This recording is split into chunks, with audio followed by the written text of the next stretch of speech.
Bíblias numa passagem que ninguém conhece. João 3,16. Ninguém nunca ouviu essa passagem em lugar nenhum, né? Nós vamos ler, na verdade, do 16 até o 19, mas eu pretendo pregar, eu pretendo me ater no verso de número 16.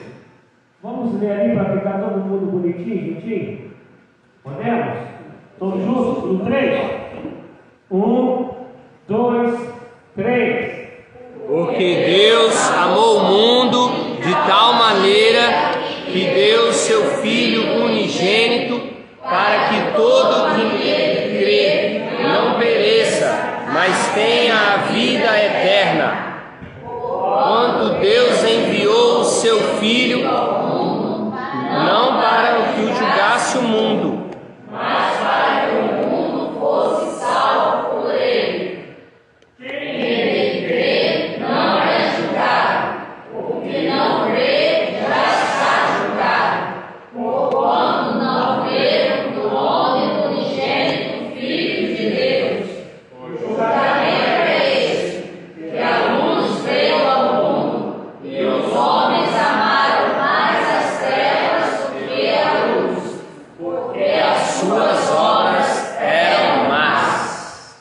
Amados, o Evangelho de João é o Evangelho mais traduzido, é o texto mais traduzido em todo o mundo. Não tem nenhum livro, não tem nenhuma porção pode ser de Shakespeare, pode ser da área da filosofia, qualquer tipo de pensador, nenhum texto foi tanto mais traduzido do que foi o Evangelho de João. E no Evangelho de João, nenhum deles foi tão traduzido como João 3,16. Se a gente quer dizer sobre uma porção da Bíblia, uma porção de qualquer texto, de qualquer outro, que tenha sido mais traduzido no mundo, está João 3,16.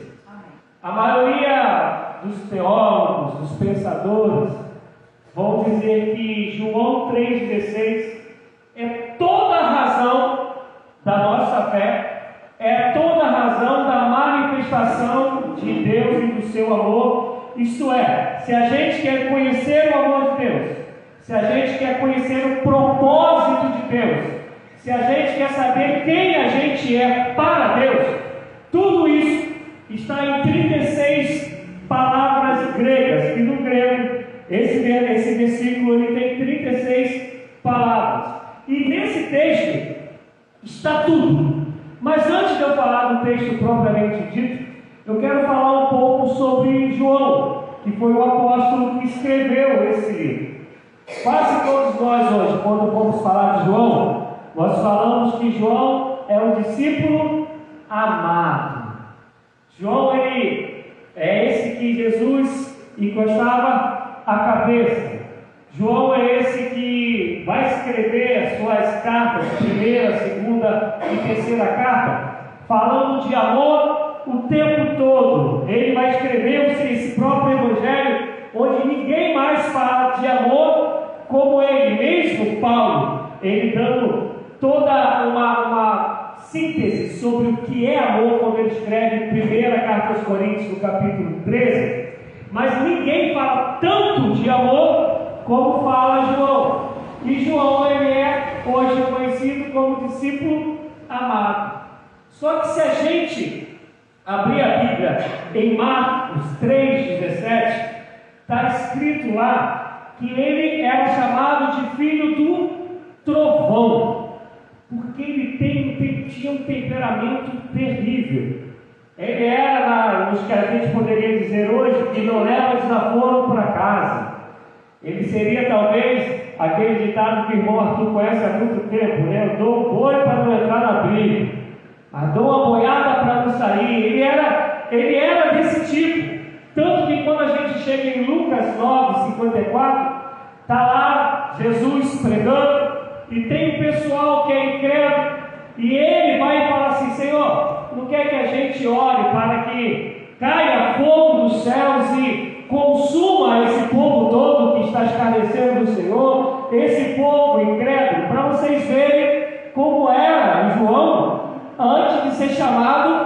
discípulo amado, ele era terrível. Eu quero, em primeiro lugar, dizer que, independentemente de quem nós possamos ter sido antes de Jesus, ou você que está aqui e ainda não conhece de fato Jesus, Deus ele não está preocupado com quem você é. Deus é poderoso para te transformar, independentemente de quem você é. Eu costumo dizer que tem um ditado, né, que aqui, não sei se tem, mas no Rio a gente falava muito: pau que nasce torto, morre torto, né? Aquela síndrome da Gabriela: eu nasci assim, eu vivi assim, eu morri assim, sempre Gabriela, né? Mas eu costumo dizer que Jesus ele era carpinteiro. Então, por mais torto que esteja a madeira, ele consegue deixá-la no nível, consegue deixá-la certinha, porque esse Deus ele é todo poderoso. Ele transforma qualquer um. Quando nós conhecemos o amor de Deus e nos rendemos ao amor dele, nós vamos ver o amor dele trabalhando em nós e nos transformando. E aí não é aquela história da maquiagem, né, que pegaria Bruno sem cabelo e depois deixaria com cabelo e diria antes e depois. Quebrei o galho do teu pai, né? Falei de você, né? Seria antes e depois. O antes e depois de Jesus é um caráter recriminado, um caráter muitas das vezes recriminado pela própria família, pela própria sociedade, dados avisos, brigões, 7-1, pilantras. Mas quando encontra de fato o amor de Jesus, se torna alguém humilde, simples, generoso, dadivoso, bondoso, cheio de amor, graça e misericórdia. Amém. Mas isso é quando a gente de fato encontra e reconhece quem é Jesus. E eu vou explicar isso. João estava andando com Jesus, mas João estava na fase ainda de conhecer quem era Jesus. Interessante que a maioria das vezes, quando nós nos convertemos, quem aqui como eu não nasceu no Evangelho, a gente se converte, a gente chega a parecer que ficou bobão, né? A gente é a pessoa assim que quer fazer tudo para todo mundo, ajudar todo mundo, prega para papagaio, prega para periquito, aparece na rua, a gente prega o Evangelho, fala que tem que fazer qualquer obra na igreja, a gente é o primeiro a chegar, não é assim, gente? Amém? Quem se converteu no processo como eu, sabe que é assim. Mas no caso, e depois a gente, em vez de melhorar, normalmente a gente piora.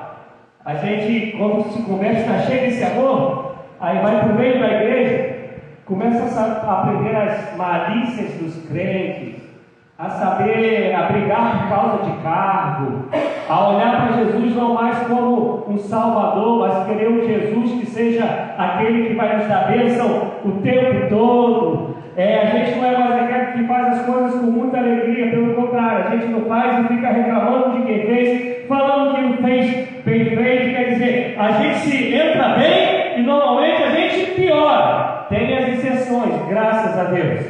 Mas quando a gente vai falar dos apóstolos, eles conheceram Jesus no começo da caminhada e eles eram muito ruins. A maioria deles era terrível. Para vocês lembrarem, Pedro, até o final da história, perto da morte de Jesus, ainda carregava uma espada a ponto de cortar a orelha de um soldado quando Jesus Cristo estava sendo traído. Quer dizer, 3 anos andando com Jesus, andou sobre as águas, viu o Senhor ser glorificado no monte, viu Deus fazer Jesus fazer um monte de sinais, foi enviado entre os 70 para fazer um monte de sinal, mas ainda assim carregava uma espada. E Jesus falou para Pedro: antes que o galo cante, tu me negarás 3 vezes. Mas depois da morte de Jesus e ressurreição, Jesus ele vai ao encontro de Pedro e chega para Pedro e diz: Pedro, tu me amas? E eu não vou entrar no grego, que cada pergunta quer dizer, mas são amores diferentes que Jesus vai perguntando. E vai para a segunda, aí ele responde: Senhor, tu sabes. E aí ele pergunta a segunda vez: Pedro, tu me amas? E ele responde de novo: Senhor, tu sabes. Então apacenta minhas ovelhas. Terceira vez Jesus pergunta: Pedro, tu me amas? E ele fala: Senhor, tu sabes de todas as coisas. E Jesus vai e diz: apacenta as minhas ovelhas. E talvez você esteja falando: mas pastor, o que isso tem a ver com o que o senhor leu? Lembra quando eu falei que quando a gente conhece Jesus de verdade, a gente é transformado?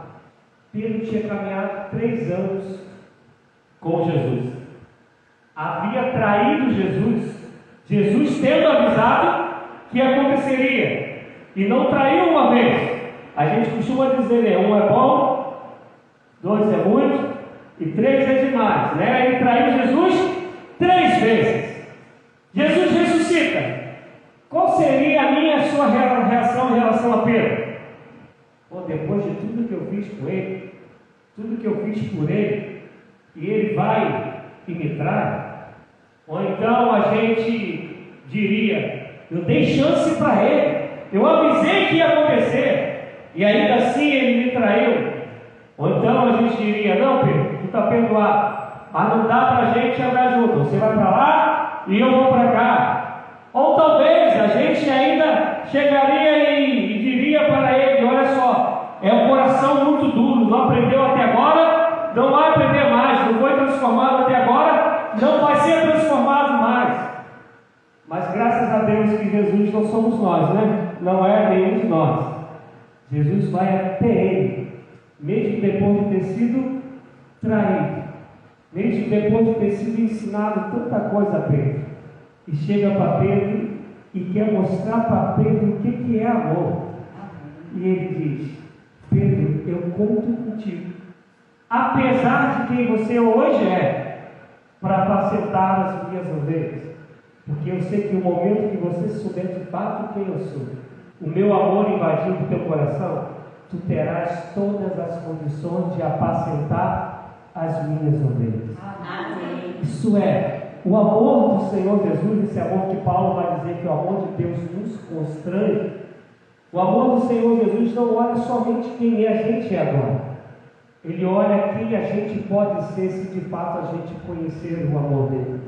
Ele olha o Gabriel lá na frente, dizendo cada vez mais que ele mergulhava no meu amor, deixava que o meu amor o invada. Daqui a tanto tempo eu sei que Gabriel nas minhas mãos, refletindo o meu amor, fará isso. Porque esse amor de Deus, ele sempre deposita em mim e você a possibilidade de nós sermos transformados pelo amor dele. Ele sempre deposita em nós a esperança cheia de amor, para que eu e você sejamos transformados a ponto de sermos referência do amor dele aqui na terra. E quando João escreveu esse versículo, ele vai dizer que Deus amou o mundo. Primeira coisa ele fala: Deus amou.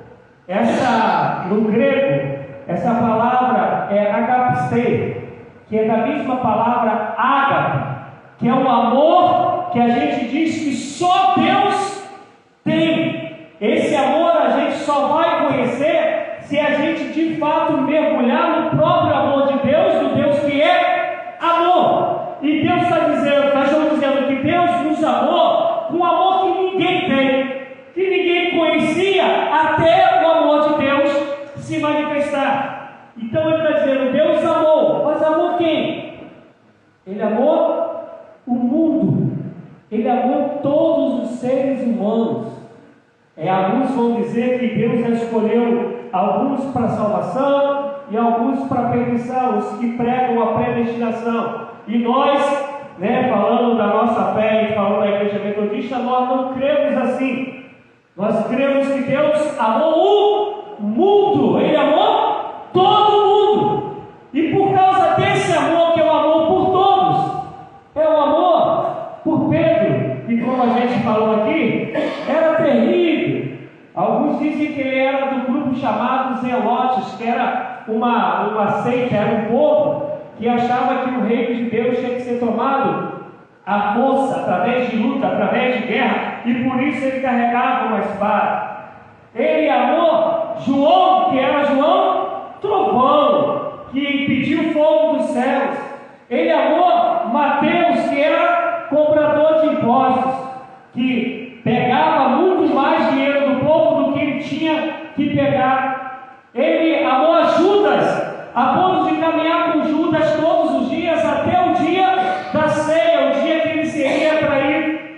Esse Deus, ele amou Nicodemos, e ele amou Paulo, que era perseguidor da igreja. É um Deus que ama, amor a todo mundo.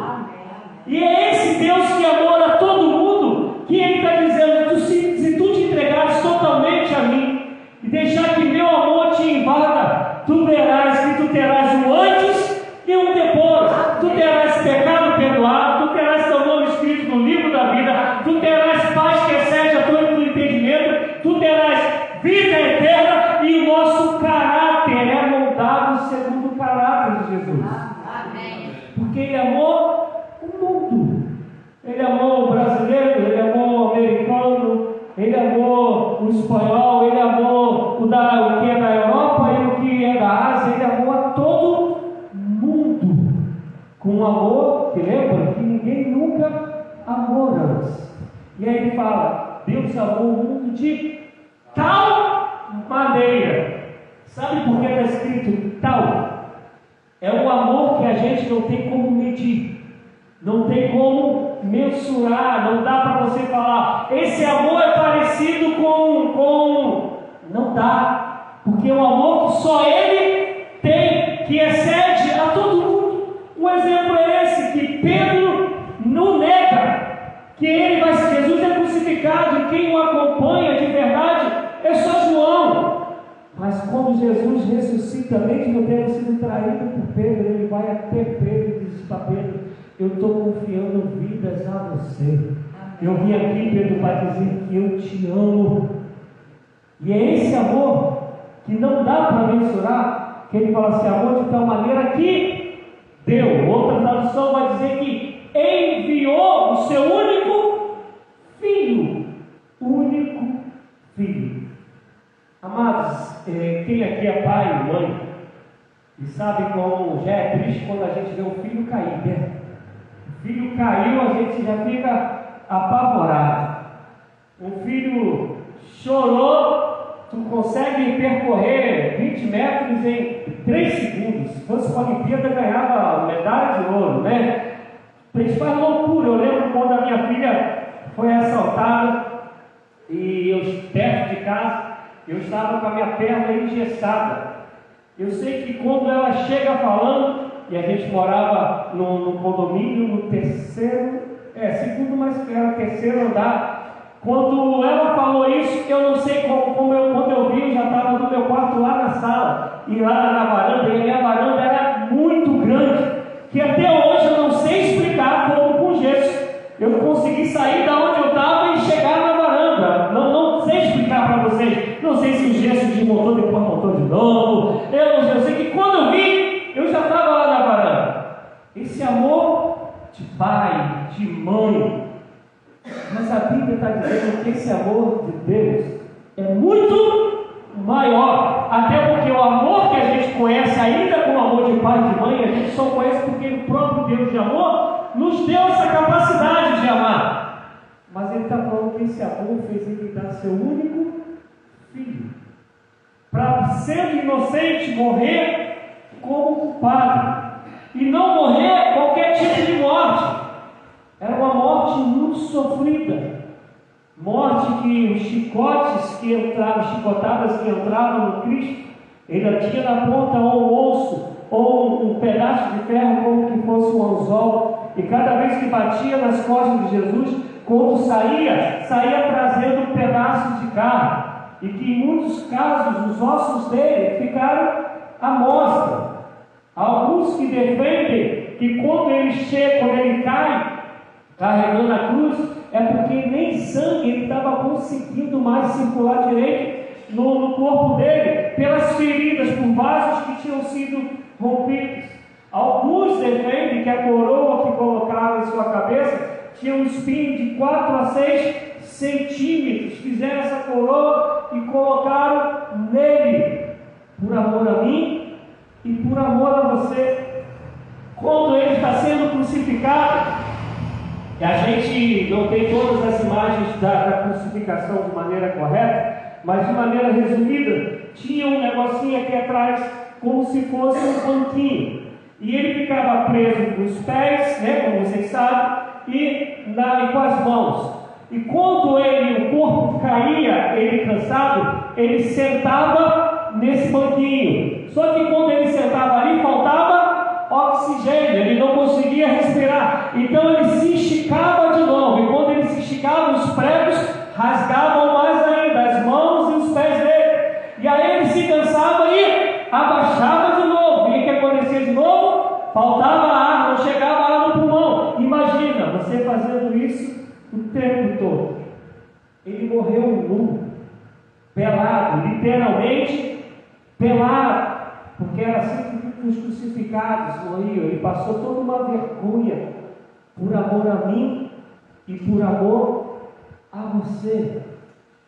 Esse amor que a gente não entende, mas eu quero te dizer que esse amor foi por tua causa. Amém. E quando a gente lê Isaías 53, no versículo 11, falando sobre a morte de Jesus e que essa morte fosse que ela era para resgatar, para salvar o perdido, para libertar aqueles que estão presos no pecado. No versículo 11 de Isaías 53 vai dizer que ele veria a obra das suas mãos e ficaria satisfeito, ficaria feliz. Sabe o que isso quer dizer? É que todo esse sofrimento, todo esse amor, todo esse sacrifício, como visse eu e você entregando a nossa vida ao amor de Deus, ao amor de Deus que é revelado em Cristo Jesus, Jesus diria assim: valeu a pena. Aí está o meu povo, aí estão os meus filhos, aí estão esses que foram lavados e remidos pelo meu sangue lá na cruz, aí estão esses que morarão comigo na eternidade. Eles conheceram o meu amor. E aí está dizendo que ele amou o mundo de tal maneira que deu seu único filho. Mas deu para quê? Para que todo aquele que nele crê não pereça. Pereça por quê? A Bíblia nos ensina que por causa do pecado de Adão e Eva, todos nós nascemos no pecado. Nascemos como pecadores, isto é, então todos nós já nascemos para ir para o inferno. Nós já nascemos condenados para o inferno. Não existe esse negócio de meio termo, não tem como ficar no meio, em cima do muro, não tem. Quem não está em Cristo, quem não está mergulhado no amor de Cristo, a Bíblia nos ensina, como a gente leu, que já está condenado, não estará, já está condenado. Mas todo aquele que crê no Senhor não vai perecer, não vai mais passar pelo inferno. E o próprio João vai dizer: passou da morte para a vida.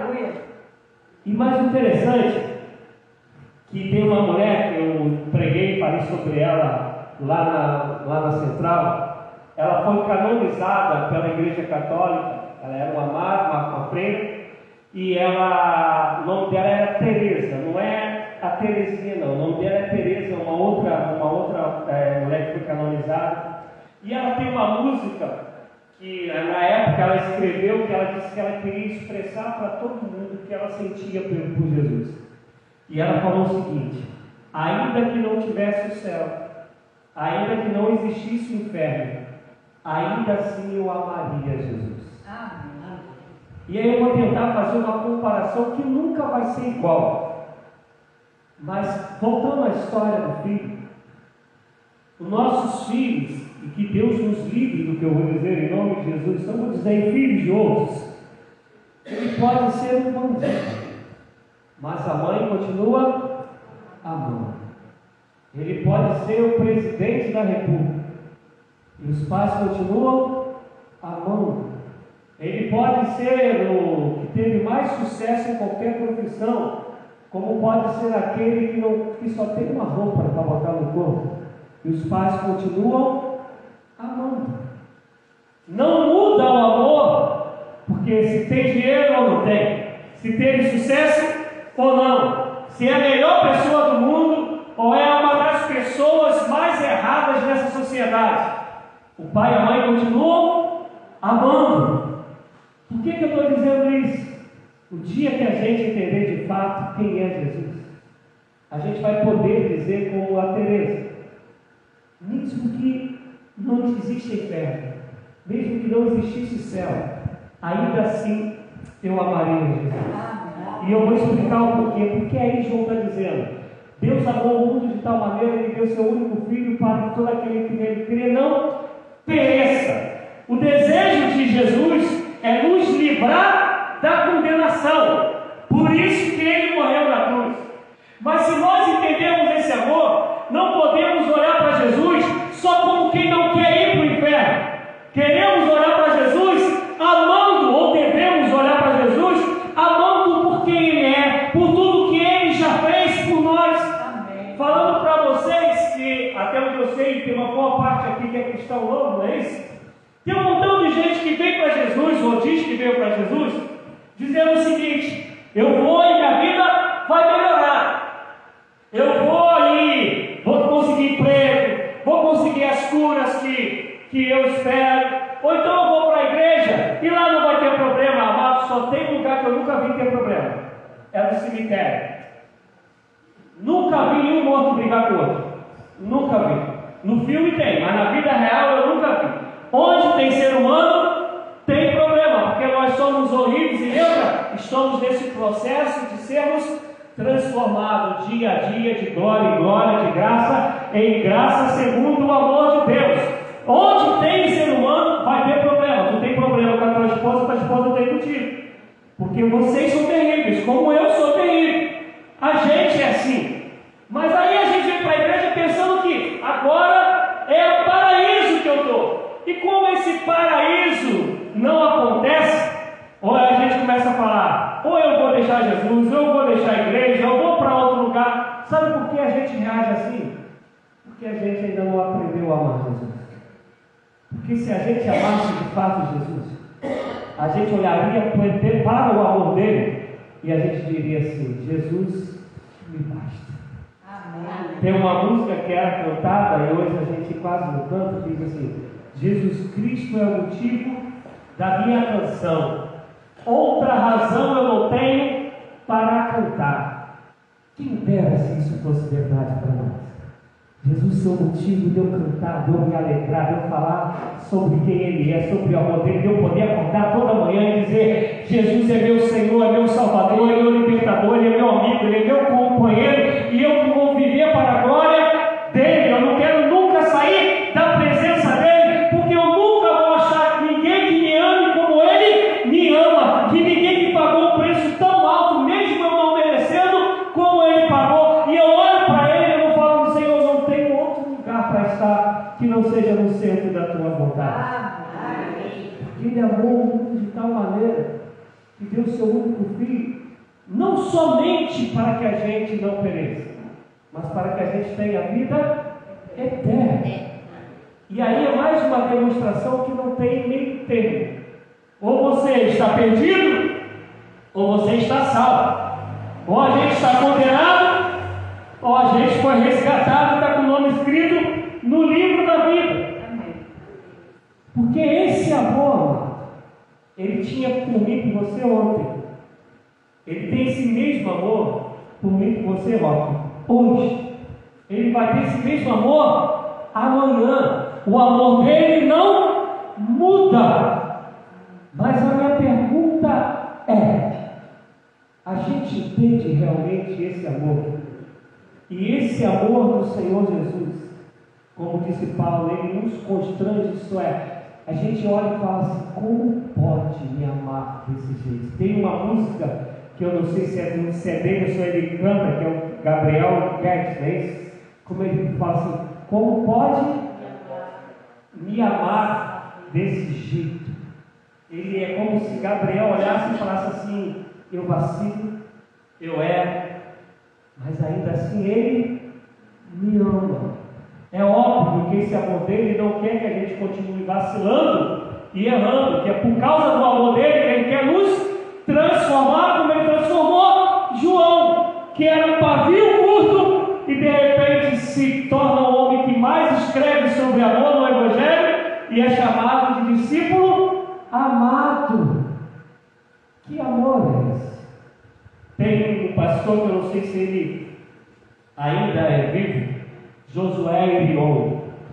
Eu conheci na época da fita VHS. Vocês, tem alguns aqui que lembram, né? Aquela fitinha lá que a gente ia lá na locadora, alugava. Só aqueles que tem cheiro na fitalina que vão lembrar disso daí, né? A gente ia lá e alugava aquela fita. E esse Josué Irion era o pastor da Jocum. Jocum é uma agência missionária, interdenominação, não pertence a nenhuma denominação. E uma vez ele estava contando numa pregação dele que ele tinha ido para a Rússia, se não me engano. Eu acho que era a Rússia, porque tem muito tempo que eu vi. E era um lugar muito frio, que nesse dia estava com menos 12, estava negativo a temperatura, estava 12 graus abaixo de zero.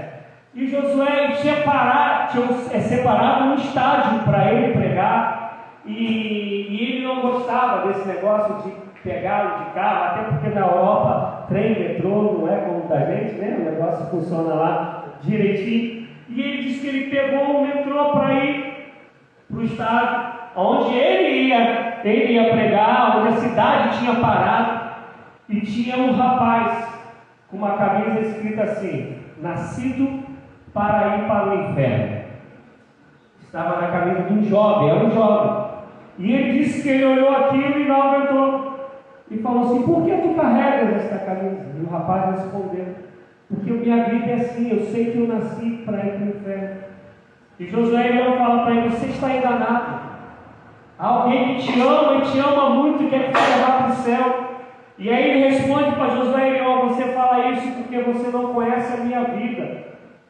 Era na Holanda. E lembrei por causa da história. E aí ele fala assim: você não conhece a minha vida. E aí Josué fala assim: por pior que seja a sua vida, o amor de Jesus por você continua sendo o mesmo, e ele pode transformar a sua vida.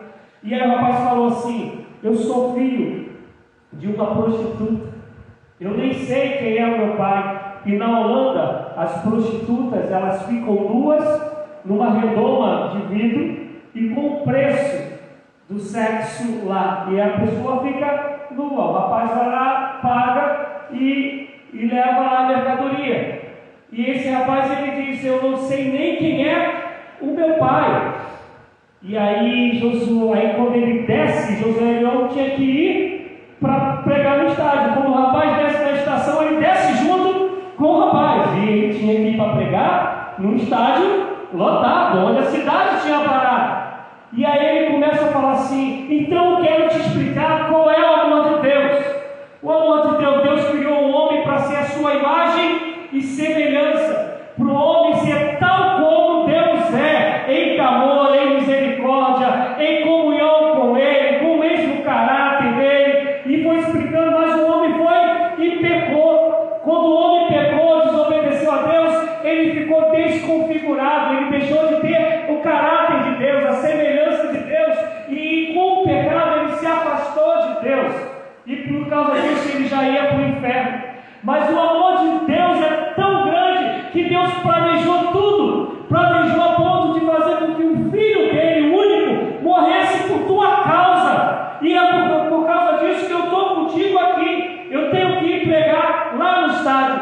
Deus me chamou, José falando, Deus me chamou para pregar para multidões, mas Ele me chamou para pregar também para uma pessoa. E eu estou aqui para falar que Jesus te ama. O rapaz começou a chorar. 12 graus abaixo de zero, 15, um negócio assim. Ele vai, o rapaz tira a camisa, fica sem camisa e joga a camisa no lixo, na estação de metrô. E José fala assim: não faz isso não, senão você vai morrer congelado. Aí eu prefiro morrer congelado e ir com Jesus para o céu do que com essa camisa falando que eu vou para o inferno. Aí Josué tira seu sobretudo, coloca no rapaz, entra no metrô, no outro metrô e vai pregar no estádio. Eu estou querendo te dizer isso aqui porque Jesus te ama. Amém. E Ele te ama, Ele é poderoso para transformar a sua vida. É por causa do amor dele que hoje nós vamos celebrar a ceia. onde nós dizemos que Ele derramou todo o sangue para perdoar os nossos pecados. Porque sempre na história foi no derramamento de sangue que havia perdão de pecados. E agora não é mais um animal, é o próprio Deus, feito homem, derramando todo o seu sangue por amor a mim e por amor a você. Ontem eu conversava com as pessoas que lá na minha casa foram me fazer algumas perguntas bíblicas, só que extras bíblicas. E eu falava para eles algo que eu tenho falado muito nos últimos tempos, porque há pouco tempo, na verdade, que isso se tornou notório. Hoje, Jesus, ele é comprovado que ele existiu por qualquer cientista sério, por qualquer historiador e arqueólogo sério. Ele comprova que a pessoa Jesus existiu. Um exemplo, daqui a um tempo eu morro. E aí vem alguém aqui e fala: olha só, eu não acredito que ele era pastor não, mas é comprovado porque tem lá na Vivo uma conta com o nome dele. Então o Rogério, ele existiu. Eles podem não crer que Jesus era o próprio Deus, eles podem não crer que Jesus fez um milagre, morreu, ressuscitou no terceiro dia, mas hoje qualquer pessoa séria, sendo cristã ou sendo ateia, tendo fé ou fé nenhuma, ela tem que comprovar que Jesus existiu, porque a história hoje, a arqueologia principalmente, os historiadores não cristãos que escreveram sobre Jesus dão provas de que Jesus existiu. E eu quero te dizer que eu creio nesse Jesus que existiu, que alguns podem crer que ele não era o próprio Deus, mas que ele era Deus. E por amor morreu por mim e por você, para transformar a minha e a sua vida, para nos tirar do inferno e nos colocar no céu, na vida eterna, para transformar a mim e a você cada vez que nós nos aproximamos mais e mais dele. Amém?